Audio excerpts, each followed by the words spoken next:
Assalamualaikum warahmatullahi wabarakatuh. Kembali lagi dengan saya, Dia Ramawati. Pada kesempatan kali ini, saya akan menjelaskan materi mengenai dasar-dasar SIG dan teori pengolahan data dalam SIG. Nah, sebelum kita memulai pembelajaran hari ini, alangkah lebih baiknya apabila kita berdoa terlebih dahulu. Menurut agama dan kepercayaan masing-masing, berdoa dipersilahkan. Berdoa selesai. Oke, jadi untuk materi kita hari ini mengenai SIG atau Sistem Informasi Geografis.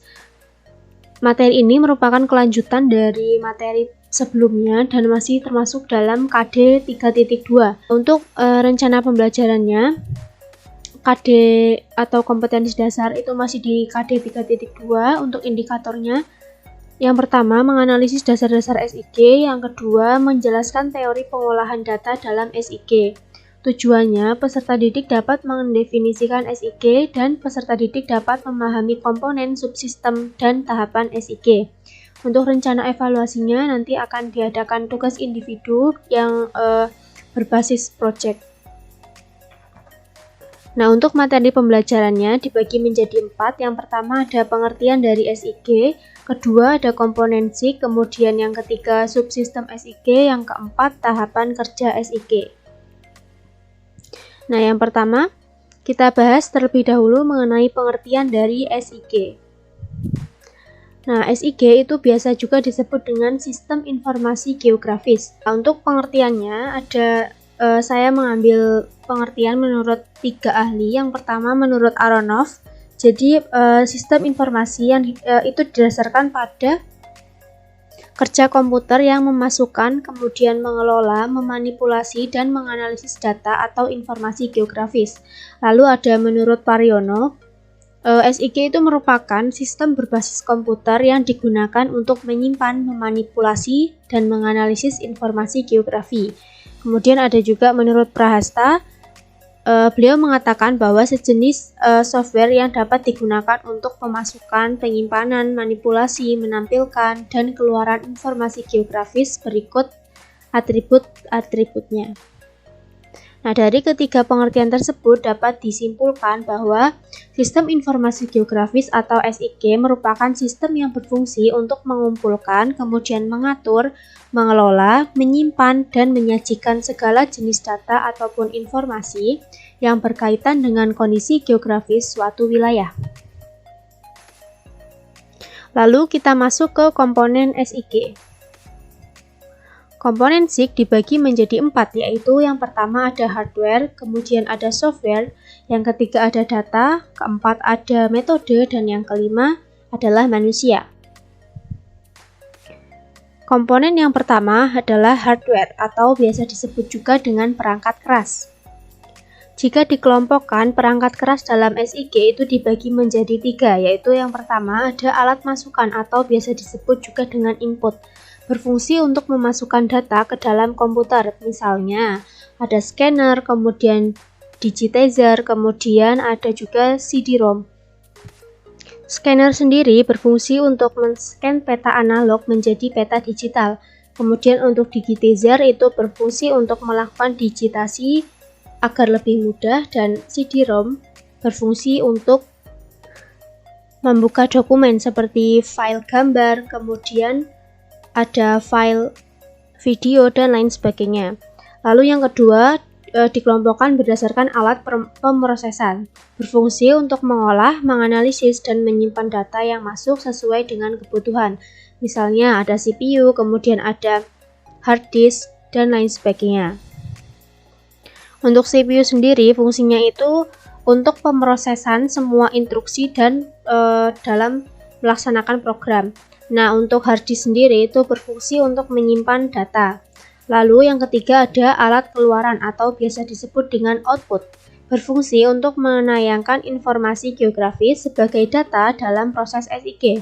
Misalnya ada video, kemudian plotter, dan juga printer. Nah, video sendiri berfungsi untuk menampilkan hasil pemrosesan dari CPU. Kemudian plotter itu digunakan untuk mencetak peta tetapi keluarannya itu jauh lebih lebar ataupun lebih besar dibandingkan dengan menggunakan printer. Sedangkan untuk printer sendiri itu alat untuk mencetak peta, namun skalanya atau keluarannya itu hanya terbatas ukurannya seperti itu. Nah, ini merupakan gambar-gambarnya. Di sini ada digitizer, kemudian CD, ada juga scanner. Ini merupakan alat masukan. Kemudian yang di tengah ini merupakan CPU. Kemudian ada hard disk, ini merupakan alat pemrosesan. Lalu yang di sebelah kanan ini merupakan printer, kemudian ini merupakan video. Lalu yang bawah sendiri ini merupakan plotter dan termasuk dalam alat keluaran. Komponen yang kedua adalah software atau biasa disebut dengan perangkat lunak. Perangkat lunak yaitu komponen SIG yang berupa program yang mendukung kerja SIG seperti input data, proses data, dan juga output data. Contoh dari perangkat lunak dari SIG adalah MapInfo, ArchView, kemudian ada ArchInfo, dan sebagainya. Nah, keempat aplikasi ini merupakan contoh dari software sistem informasi geografis. Yang ketiga ada data. Nah, kita perlu mengetahui sumber data yang digunakan dalam pemrosesan sebuah peta. Nah, sumber datanya sendiri itu terbagi menjadi 4. Yang pertama ada data lapangan. Data ini diambil langsung melalui survei atau terjun langsung ke lapangan. Misalnya memperoleh pH tanah, kemudian salinitas air, curah hujan, jenis tanah, dan lain sebagainya. Lalu ada data peta, itu mengambil data dari peta. Jika peta berupa kertas, maka perlu dikonversikan terlebih dahulu menjadi bentuk digital. Misalnya ada peta geologi, peta tanah, dan sebagainya. Yang ketiga ada data penginderaan jauh berupa citra, baik citra foto maupun citra non-foto. Nah, minggu lalu kita sudah mempelajari mengenai data-data penginderaan jauh. Lalu yang keempat ada data statistik, yaitu data hasil catatan statistik dalam bentuk tabel, laporan, survei lapangan, dan sensus penduduk. Contohnya seperti jumlah penduduk, angka kelahiran, angka pengangguran, dan lain sebagainya. Nah, ini merupakan contoh dari sumber data SIG. Nah, untuk yang atas sendiri itu merupakan pengukuran pH tanah. Kemudian yang bawahnya itu merupakan pengukuran kualitas air, dan yang bawahnya lagi itu merupakan contoh dari pengukuran debit aliran. Nah, ketiga gambar yang di sebelah kiri ini termasuk dalam data lapangan. Jadi untuk memperoleh datanya itu harus terjun langsung ke lapangan. Kemudian gambar yang di tengah ini untuk yang atas itu merupakan peta geologi, dan yang bawahnya itu merupakan peta jenis tanah. Nah, kedua peta ini merupakan contoh dari data peta. Kemudian gambar yang di sebelah kanan, yang atas itu merupakan data jumlah penduduk Provinsi Jawa Barat. Data ini termasuk dalam data statistik, sedangkan yang bawahnya ini merupakan citra yang diperoleh dari Google Earth dan termasuk dalam data penginderaan jauh. Setelah kita membahas sumber data dari SIG, lanjut kita akan bahas mengenai jenis data SIG. Nah, untuk data SIG itu dibagi menjadi dua, ada data spasial dan juga data non-spasial. Data spasial sendiri merupakan data keruangan yang menunjukkan ruang lokasi di muka bumi. Nah, data ini dibagi lagi menjadi dua, ada data raster dan juga data vektor. Data raster didasarkan pada sistem grid atau biasa disebut juga dengan sel ataupun pixel, bentuk digital komputer, atau bentuk bujur sangkar. Nah, untuk contohnya sendiri adalah citra satelit. Sedangkan untuk data vektor itu didasarkan pada sistem koordinat, dan datanya itu berupa titik, garis, dan juga poligon. Contohnya sendiri ada peta topografi dan juga batas lahan. Nah, data raster maupun data vektor ini memiliki kelebihan dan juga kekurangannya sendiri. Silahkan nanti mencari dari berbagai sumber mengenai kelebihan dan juga kekurangan, dan nantinya juga akan dijadikan sebagai tugas individu. Lanjut, untuk Jenis data SIG yang kedua adalah data non-spasial atau biasa disebut juga dengan data atribut, yaitu merupakan data yang berupa angka, tulisan, tabel, ataupun keterangan objek. Contohnya ada daftar nama, tabel, maupun angka statistik. Nah, ini merupakan contoh dari jenis data SIG. Untuk yang atas, ini merupakan contoh dari data spasial, ada data vektor dan juga data raster. Nah, untuk data vektor itu kan tadi terdiri dari poin atau titik, kemudian ada garis dan juga area. Sedangkan untuk yang data raster itu berupa grid ataupun pixel. Nah, untuk contohnya sendiri, contoh dari data vektor bagian titik itu misalkan titik kecamatan, kemudian titik kabupaten, lalu ada titik persebaran barang tambang dan lain sebagainya. Untuk yang lain ataupun garis contohnya adalah sungai, kemudian batas kecamatan dan lain sebagainya. Untuk yang area contohnya itu misalkan area permukiman, area sawah dan lain sebagainya.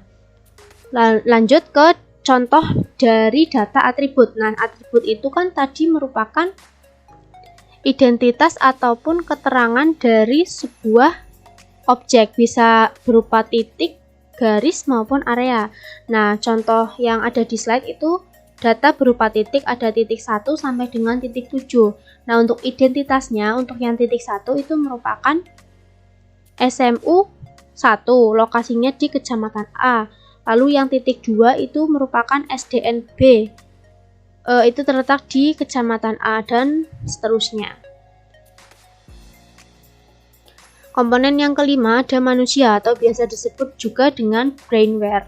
Nah, komponen manusia ini merupakan kemampuan manusia dalam pengelolaan dan pemanfaatan SIG secara efektif dan juga efisien. Komponen inilah yang mengolah data hasil dari lapangan untuk selanjutnya diproses menjadi sebuah peta. Kemudian komponen yang berikutnya adalah metode. Nah, SIG yang baik memiliki keserasian antara rencana desain yang baik dan juga aturan di dunia nyata, di mana metode, model, dan implementasi akan berbeda-beda untuk setiap permasalahan. Lanjut ke subsistem SIG.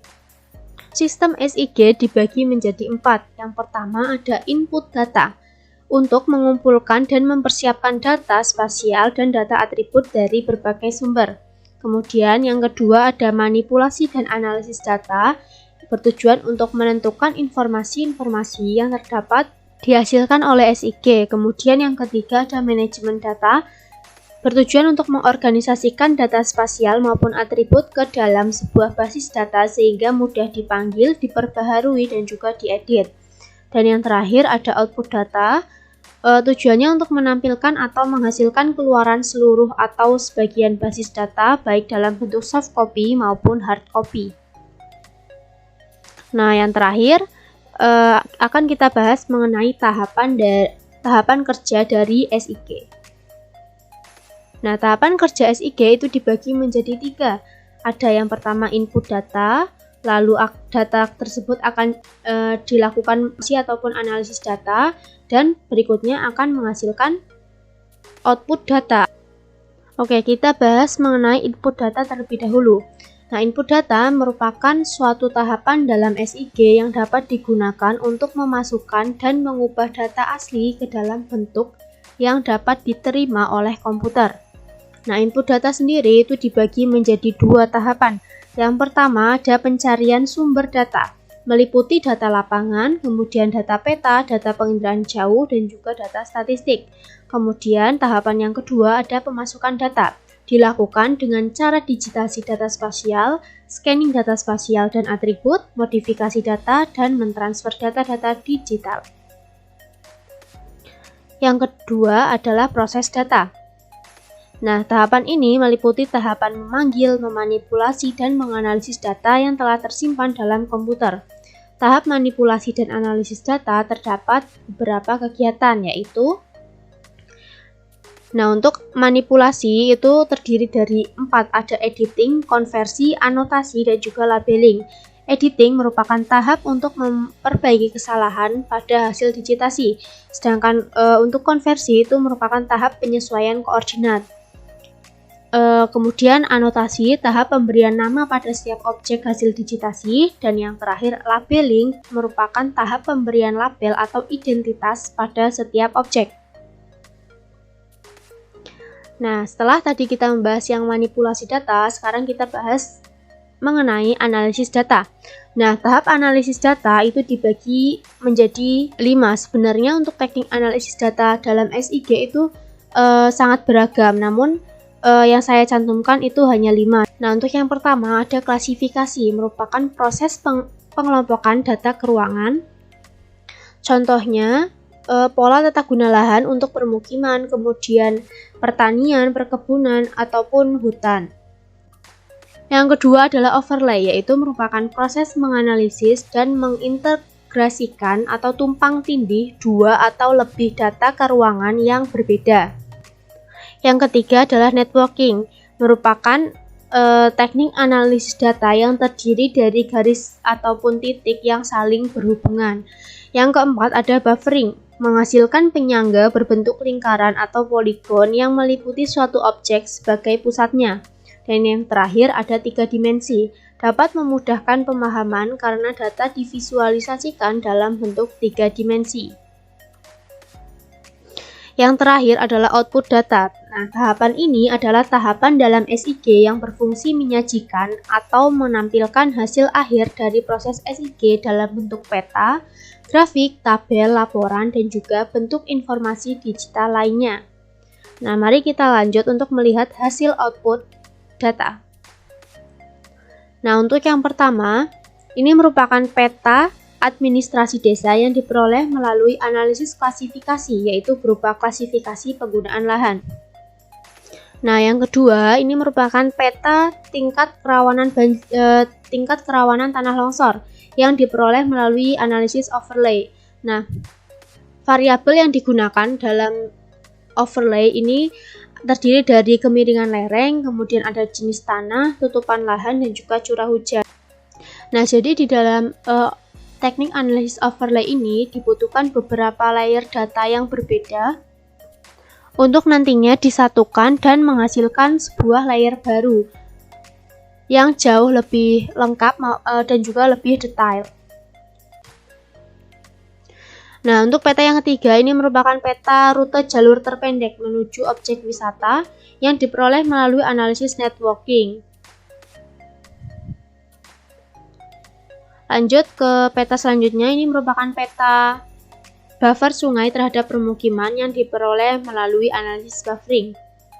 Nah, dari peta ini kita dapat mengetahui seberapa banyak atau seberapa luas permukiman yang masih melanggar aturan dan masih mendirikan rumah di sekitar bantaran sungai dengan radius dari 25 meter sampai dengan 100 meter.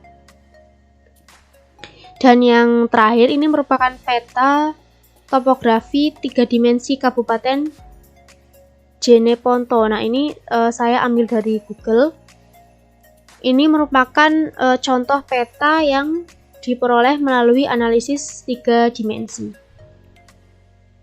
Cukup sekian materi kita hari ini, namun sebelumnya akan saya bacakan terlebih dahulu kesimpulan mengenai pembelajaran hari ini. Jadi pada intinya SIG itu merupakan sistem yang berfungsi untuk mengumpulkan, mengatur, mengelola, menyimpan, dan menyajikan segala jenis data ataupun informasi yang berkaitan dengan kondisi geografis suatu wilayah. Kemudian yang kedua, komponen data SIG itu dibagi menjadi 5, yaitu ada hardware, software, data, metode, dan juga manusia. Sedangkan yang ketiga itu subsistem SIG itu dibagi menjadi 4, ada input data, manipulasi dan analisis data, manajemen data, dan yang terakhir ada output data.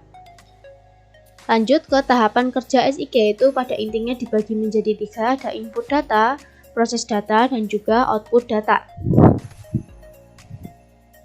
Nah, mungkin cukup sekian materi kita hari ini. Apabila ada yang ingin ditanyakan, bisa didiskusikan melalui kolom komentar Microsoft Teams. Kurang lebihnya mohon maaf. Terima kasih. Wassalamualaikum warahmatullahi wabarakatuh.